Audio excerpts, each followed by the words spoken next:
le monde? Ah. Semble qu'on s'est déjà vu.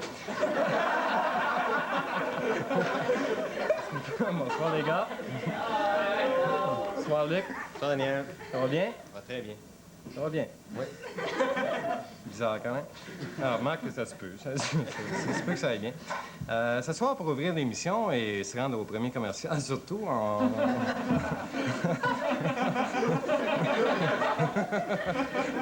on va faire un petit tour de l'actualité. Hein, il s'est passé plein de choses. Tout d'abord, il y a Mme Blais-Grenier, qui est ministre d'État au transport fédéral, qui est accusée par un journaliste de Toronto de prendre des vacances aux frais de l'État.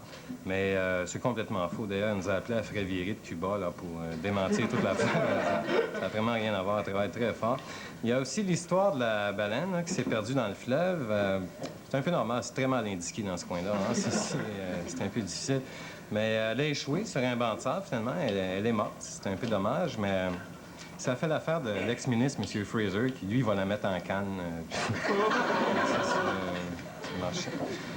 OK. Ensuite, il y a M. Gorbatchev, le premier de l'Union soviétique. Il y a plusieurs personnes qui se demandent s'il y a vraiment un bouton dans le front. Là.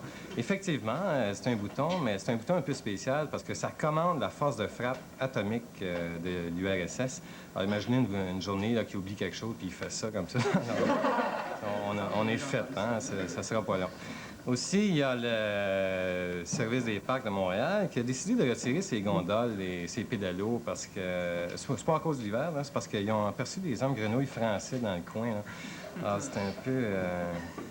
C'est pas passé grand-chose cette semaine. OK. Alors, ce soir sur l'émission, on a avec nous les Tourniquettes.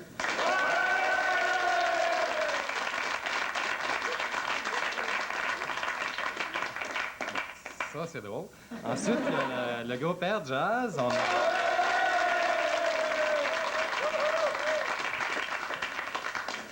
C'était ça l'intro ce soir, finalement. Il y a Rick Hayward avec nous.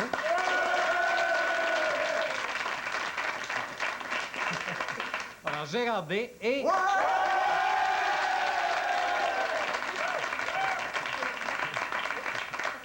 son fils ici, hein? Évidemment, le grand orchestre, la direction de Luc Gilbert. On va bien en deux.